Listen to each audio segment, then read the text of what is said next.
My daughter left her 5-year-old autistic granddaughter on my porch, and never came back. That was 11 years ago. Now that same little girl, the one everyone said was too broken to belong in the world, just sold her first software for $3.4 million. For the first time in years, I thought the storms in our lives had passed. The nights of meltdowns, hospital visits, and judgmental neighbors, gone. Ellie had finally found peace. Then, one gray October afternoon, the doorbell rang. And there she was, my daughter, Brooke. Dressed like money, lips painted crimson, a stranger in heels. Beside her stood a slick man in a suit, briefcase in hand. "Mother," she said softly, "we need to talk about Ellie." Something in her voice, too calm, too careful, made my stomach turn cold. It started in Spokane, Washington, on a cold November afternoon in 2012, the kind of air that bites your teeth. Brooke pulled up in a dented sedan with one headlight out, stepped out in sunglasses though the sky was the color of dishwater, and set a single backpack on my porch. Ellie stood behind the car door like a shadow. She was 5, small for her age, hair in a crooked ponytail, hands pressed over her ears as if the world itself were sirens. "Just for the weekend, Mom," Brooke said, not meeting my eyes. "I need a break." "Brooke," I started, "a weekend is." But the engine coughed and she was already back in the driver's seat, one wrist flung in a careless wave. The sedan fishtailed on the slush and then she was gone, tail light fading into the gray. Ellie's shoes made 2 wet crescents on the mat. I crouched. "Hi, honey." She watched my mouth but not my eyes. The refrigerator hummed inside and she flinched. When the heater clicked, she whimpered like the sound had teeth. I'd taught elementary school 35 years. I'd soothed nosebleeds, broken up kickball wars, learned a dozen tricks for coaxing shy readers to sound out their first words. None of that prepared me for a child whose whole world could be undone by the wrong frequency. We started small. I showed her the kitchen. "Toast," I said, pointing to the bread. "Eggs." I kept my movements slow, my voice even, like I was walking on the surface of a lake that hadn't decided whether to hold me. I placed a yellow plastic cup at the right-hand corner of the table. She noticed that. I saw it in the tiny tilt of her head. The first night she slept curled like a question mark at the foot of the bed, shoes still on. Around midnight she woke with a cry that wasn't loud so much as sharp, and I learned not to touch her when the panic rose, only to sit close enough for my breathing to become a metronome she could borrow. The next morning we tried breakfast. Toast and eggs could not touch. The yolk had to stay whole. I broke one by accident and she began to keen, not angry, just wronged. I made new eggs. From then on I set a second pan on the stove, just in case. Therapy was a maze. The first place wanted to fix her. "Compliance," a therapist said brightly, showing me a clipboard of star charts. "We'll extinguish those behaviors." Ellie rocked on her toes and stared at the fluorescent bulb that buzzed like an anxious bee. On the way home she screamed so hard she hiccuped, and I pulled into a parking lot and cried with the engine off, my hands on the wheel like prayer. We tried another center. The woman there sat on the rug, let Ellie line up wooden blocks by shade, not color, and only asked questions Ellie didn't have to answer with words. "She's telling you a lot," the woman said as the gradient moved from red to rust to gold. I nodded, the yes rising from somewhere under my ribs. That was the day I stopped trying to make Ellie normal and started trying to make her safe. Routines became rails. Same breakfast. Same sweater, washed at night and warmed in the dryer in the morning. Same route to anywhere. 3 lefts, 1 right, the mural with the trout, the mailbox shaped like a barn. If I missed a turn, her panic ricocheted in the car, and I'd pull into a driveway and breathe until her shoulders softened. School was a battlefield of polite smiles. Inclusion, they said, which mostly meant a tiny desk in the back and a para who looked at the clock. I brought muffins to IEP meetings and left with a stack of goals that felt like weights tied to a child. We moved her to a small program with a teacher who didn't mind that Ellie wore headphones and chewed mint gum during math. "The gum keeps the noise from sticking," the teacher said, and I could have kissed her hands. 2 weeks after the porch drop-off, I found Ellie on the living room rug with a row of Matchbox cars.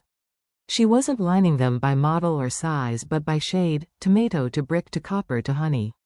I watched the spectrum click into place. I see it, I whispered. She didn't look up, but something in her shoulders let go. That was when she stopped sleeping at the foot of the bed and took the pillow. Money was tight on a retired teacher's pension. I learned to fix a washing machine belt with a butter knife. I traded pies for a second-hand laptop from the neighbor boy leaving for college. It was slow, keys polished thin, but the first time Ellie saw the screen light up, her mouth made a little "oh," the sound babies make when they discover their own hands. We started with typing games. The noise of the keyboard was tolerable if we put a folded dish towel over the keys. She liked patterns, the rhythm of ASDFJKL soothed her like a lullaby. Then she wanted shapes. I found her dragging squares into other squares in a program I didn't recognize. Nested, she said. One word, clear. I pretended I hadn't been waiting for it like rain. Brooke's texts came like weather alerts. Promises, apologies, a breezy, "How's my girl?" At 2 a.m. when I sent photos, Ellie in red headphones, Ellie holding a library card, nothing came back. Once a check arrived with her name in a new cursive that didn't look like my daughter's, it bounced. I taped the overdraft notice inside my pantry to remind myself that hope is expensive. Year by year, the house became a map of Ellie's peace. The yellow cup lived on the right side of the table. The clock in the hall ticked so softly it was more suggestion than sound. I learned the shape of her fatigue and the color of her joy. She learned my footsteps and the difference between later and tomorrow. We built a language with pieces we could carry. At 12, she discovered error messages. She read them like other kids read comics, brow furrowed, lips moving. "They're telling secrets badly," she muttered once, and I laughed so hard I scared the cat. At 13, she was staying up late with online forums, finding other minds who liked the same clean edges. At 14, she wrote a small script that stopped my printer from spitting out blank pages between jobs, and I taped that code to the pantry door next to the overdraft notice as if to say, "See? Some debts pay back in light." People said she was lucky to have me. I nodded, but I knew the truth. We were lucky to have the same kind of stubborn. On hard days, when the world jabbed at her senses like pins, we lay on the floor and counted the fan blades. On good days, we celebrated with strawberry jam on toast, circles placed just so, like little satellites that would not crash. The first time she smiled for a camera without shrinking was the day she got her library volunteer badge. Access, it said in blue letters. She touched the word with one careful finger. Access, she repeated, as if trying it on. I swallowed around the ache that comes when a door opens you didn't know was there. By 16, the old laptop had given up the ghost. A retired parent from school donated a newer one, and Ellie built her first tool from the ground up, a neat little program that sniffed out inconsistencies in scanned forms. "Documents lie," she said, almost cheerful. "Metadata doesn't know how." I watched her fingers fly, towel still over the keys, the rhythm like rain on a good roof. The night the local news called about her software, I panicked about lights, crowds, the pressure of strangers' questions. Ellie shrugged, slid on her headphones, and answered every query with monosyllables that landed like stones in a row, each one exactly where it needed to be. When the anchor asked what she wanted next, she said, "Quiet," and the man laughed like it was a joke. It wasn't. 2 weeks later, the software sold. $3.4 million. The number felt impolite in my mouth. We didn't tell anyone right away. I made spaghetti with too much garlic and we ate at the little kitchen table with the yellow cup, and for a whole hour we didn't speak about money or plans or the way my hands shook when I signed things. We just ate and breathed and listened to the softest clock in Spokane. I let myself imagine a gentler future, fewer alarms, more mornings with the sun coming through the curtains and Ellie's feet finding the exact same patch of warm floor. I thought the hard years had finally loosened their grip. Then the doorbell rang, and on my porch, heels, lipstick, a folder thick with confidence, stood my past. Brooke smiled like a saleswoman. A man in a dark suit shifted his briefcase and said, "Ms. Blake? We're here to discuss custody and assets." Ellie was in the hallway, silent, eyes on the yellow cup. I felt the old chill in my bones, the one from that first November, and I understood. The storm had only changed its weather. Years had passed since that November. Ellie had become tall, graceful in her own quiet geometry. The world still startled her, crowded stores, perfume, fluorescent lights, but she'd built her own rhythm, one code at a time. The hum of computers soothed her, patterns were her friends.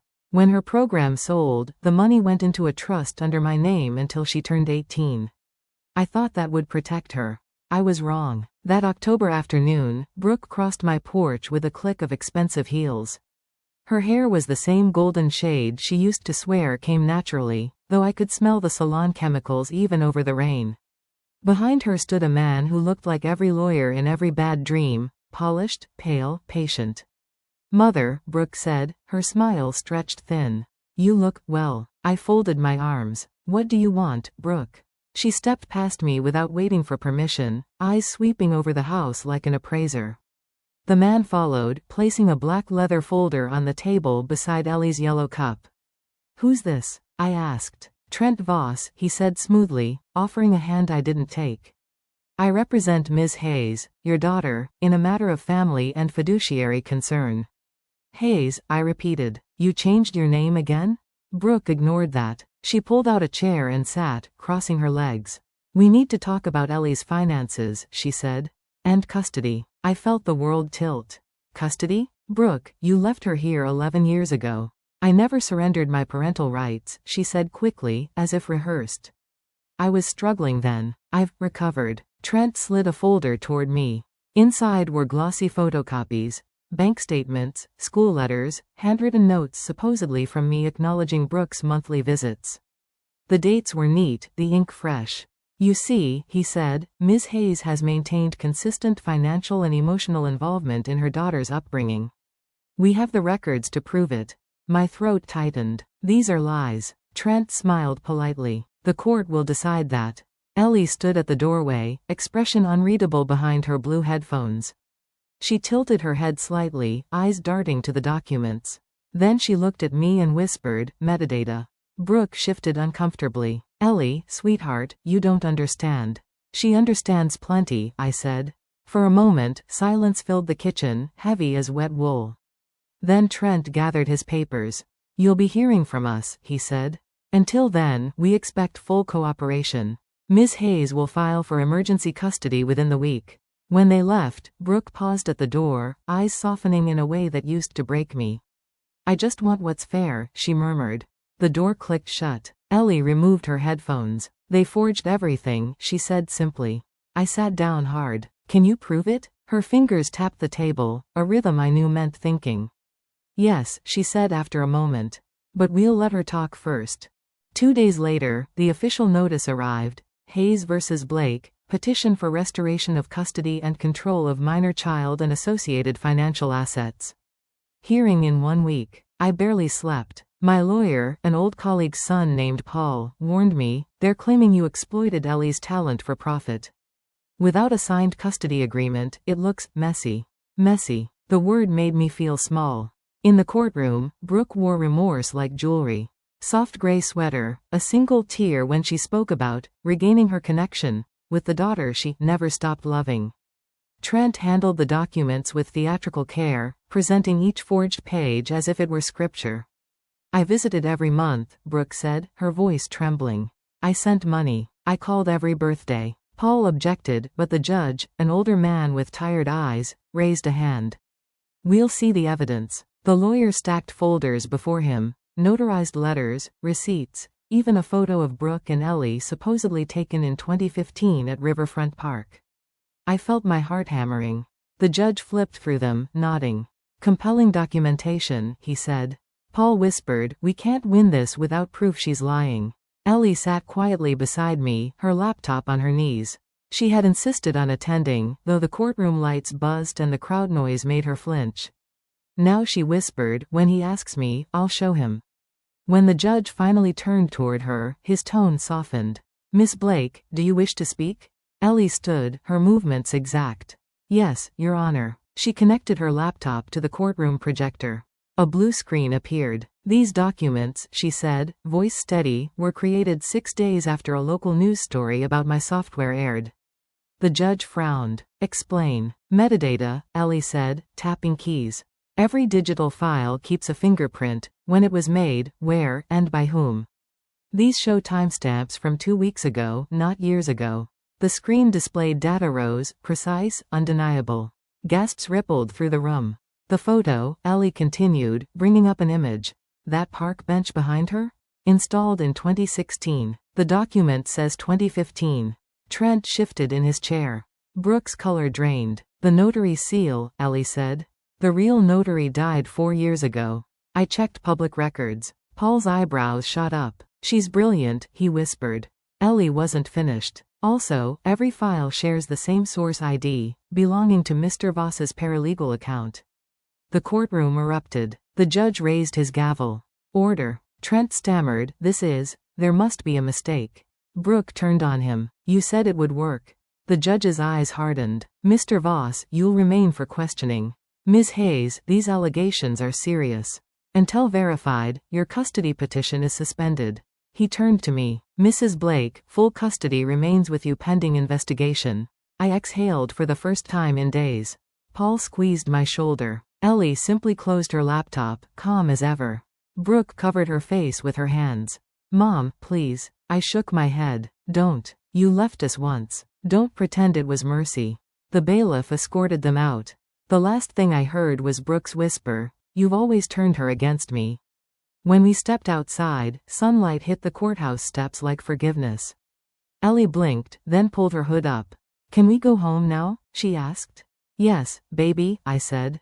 We're going home. That night, as she typed quietly in her room, I sat at the kitchen table staring at the yellow cup. The world had nearly taken her from me with forged ink and smooth lies, but truth had its own kind of armor, and she had built it herself, line by line. I realized then that what she created wasn't just code.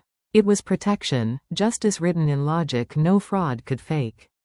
And I thought, if Brooke taught me what betrayal feels like, Ellie had just shown me what redemption sounds like, the quiet click of keys that no longer trembled. Because of the court ruling, Ellie's life changed overnight. News outlets replayed the moment she exposed the forged documents. Strangers online called her the teenage genius who outsmarted a lawyer. But inside our small house, nothing felt glamorous. She still ate toast and eggs that couldn't touch, still needed silence after too much noise. Only now, the world wanted a piece of her. The Texas firm that bought her software had inserted a strict non-compete clause. She couldn't build or sell new security programs for 3 years. At first, she seemed relieved, no interviews, no more camera flashes, but after a few months I saw the restlessness creeping in. Her mind needed puzzles. One evening I found her at the kitchen table surrounded by coffee cups and wires. You're supposed to be resting, I said. I am, she replied without looking up. Just different work. What kind of work? She turned the laptop toward me. On the screen was a dashboard filled with shapes and colored lines. Quality control, she explained. People think testing code is boring, but it's pattern spotting. Like finding what doesn't fit. And just like that, she had found her next mountain. Within 6 months, Ellie launched a small company from the spare room. She called it Bright Fold Testing. I thought the name was beautiful, something about folding light back on itself until the truth showed through. She started hiring other autistic programmers who couldn't get work elsewhere. Some were nonverbal, some anxious, some simply tired of being underestimated. Ellie didn't care about resumes, she cared about how they saw patterns. Her first hire was a young man named Caleb. I recognized the name immediately. He had been in my 3rd grade class nearly 30 years earlier, a gentle boy who used to hum while writing math problems. Teachers once said he'd never hold a job. Now he ran Ellie's testing department from a small office in Cleveland, his emails always ending with, "Tell Marion thank you for teaching me fractions." I kept the message printed on the fridge. Watching them build something together filled me with a pride I can't quite name. It wasn't about the money, it was about witnessing a new kind of world forming quietly from the pieces society threw away. Ellie worked long hours but never forgot the rituals that kept her grounded.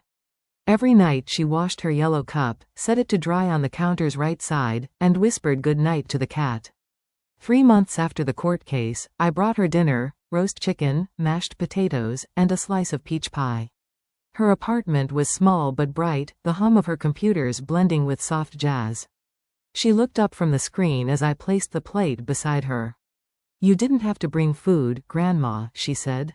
I wanted to. I smiled. You forget to eat when you're saving the world. She chuckled, that rare, delicate laugh that sounded like air escaping a secret. I'm not saving the world.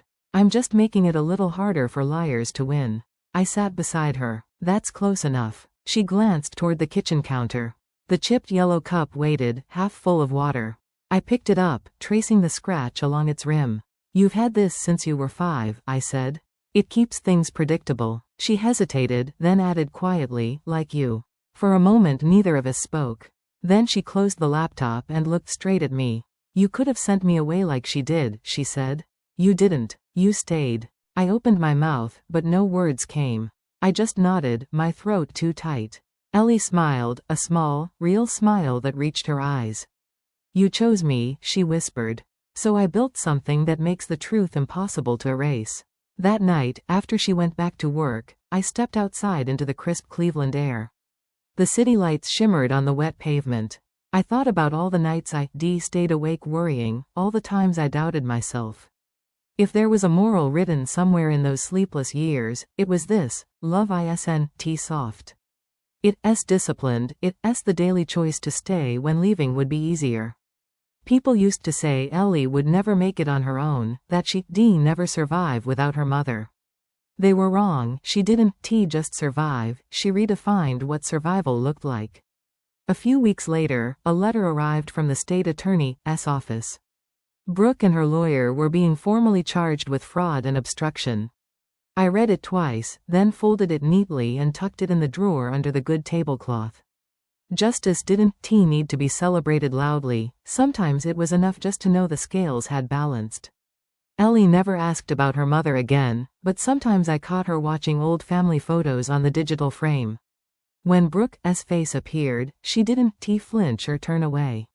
She simply pressed next. The world moved on, as it always does. Brightfold grew, hiring more people like her, quiet geniuses who saw truth where others saw noise. Investors started calling, magazines wanted features. Ellie refused most interviews, but she agreed to one final piece for a science journal. The interviewer asked, "What drives your work?" Ellie's answer made me cry. She said, "Because once, someone forged my story. So now I make tools that keep stories honest. I keep that magazine in a frame beside the yellow cup. So here's the lesson I learned at 68. Sometimes the person everyone doubts becomes the one who saves us all, not through grand gestures, but through quiet persistence. Through logic, loyalty, and love written in code. If you believe in second chances, in the kind of love that chooses staying over leaving, then you'll understand what this story means. Because the truth, once built right, doesn't fade.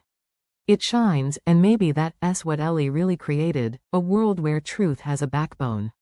So tell me, where are you watching from tonight? And don't forget to subscribe to Life Voices, because some stories prove that redemption doesn't care about age, it only cares that you don't give up before the ending.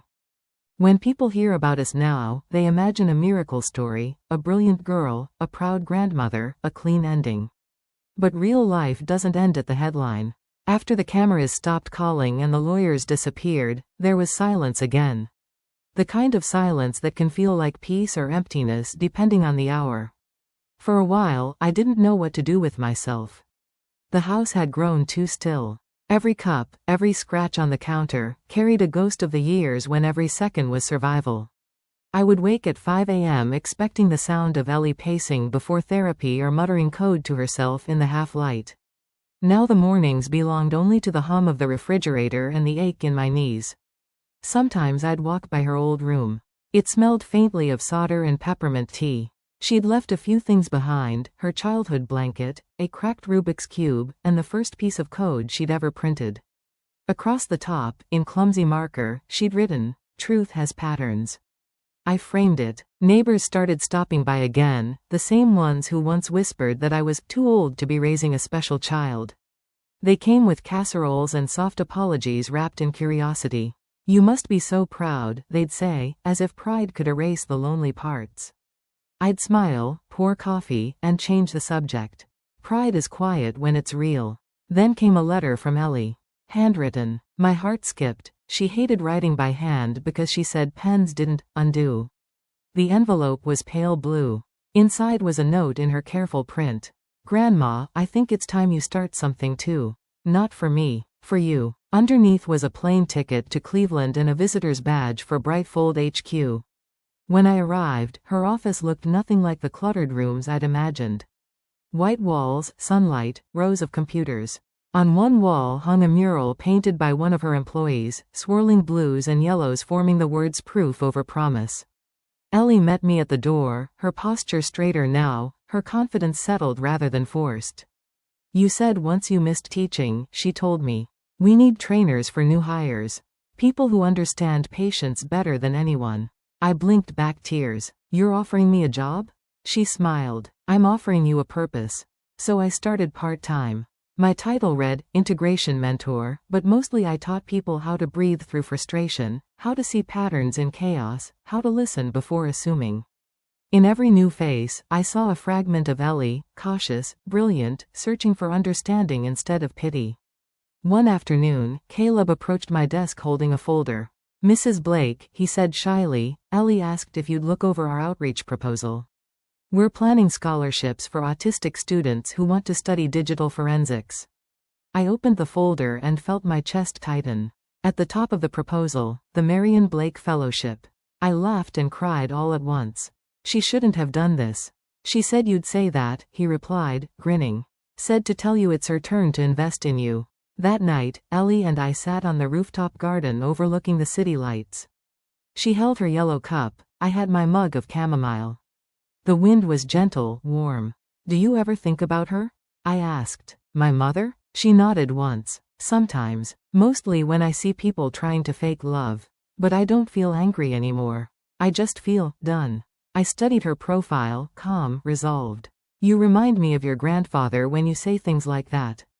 She looked at me. You miss him? Every day. But I think he'd like this view. Ellie smiled, sipping from her cup. Then we'll keep it for him. The months rolled by. Brightfold doubled in size. The fellowship launched, funding its first 5 students. Reporters came again, wanting updates, but Ellie declined every interview. Let the work speak, she'd say. And it did. At 70, I learned that starting over isn't about time left, it's about the courage to use what time remains. The world may never remember my name the way they remember hers, but I see my reflection in every success she nurtures. That's enough immortality for anyone. On my last visit before her 17th birthday, I found her programming beside a soft lamp. The yellow cup sat on its usual spot, still chipped, still loyal. I asked, you ever think about fixing that cup? She shook her head. Why fix what still works? I laughed. You sound like me now. She turned, serious. That's the point. When I left, she hugged me, something she rarely initiated. Her arms were thin but steady. Thank you for staying when everyone else left, she whispered. I drove home under a sky streaked with orange, realizing that love doesn't always roar. Sometimes it just waits, quietly, until the world is ready to listen. So if you're hearing this, remember, truth doesn't vanish, it only hides until someone patient enough shines a light. Be that person. Stay when others run. Because sometimes, the miracle isn't the genius child or the courtroom victory. Sometimes the miracle is simply not giving up on love. Now tell me, where are you listening from tonight? And if this story touched you, subscribe to Never Too Old. Because second chances don't have an age limit, and neither does courage. A year later, Ellie turned 18. She refused a big party, just asked for quiet, blueberry pancakes, and a walk by the river. We sat on a bench, the same one from that old forged photo, now real beneath our feet. She held her yellow cup, filled with apple juice instead of water. I used to think people broke things because they didn't care, she said softly. Now I think they just don't see what they're holding. I reached for her hand. Then your job, I said, is to help the world see. She smiled. Ours, Grandma. You stayed. That makes you the co-architect of everything. The river shimmered like code, the current steady, unstoppable. I realized then that the girl once afraid of every sound had built a life louder than any applause. And I, the woman everyone thought too old, had found my purpose inside her silence. If this story touched your heart, hit subscribe. Because every woman has her truth, her struggle, and her victory. We are not old, we are experienced. We are not broken, we endured. Subscribe to Never Too Old to hear more true stories of strength, dignity, and second chances. And tell me in the comments where you're watching from. I want to know how far our voices can reach.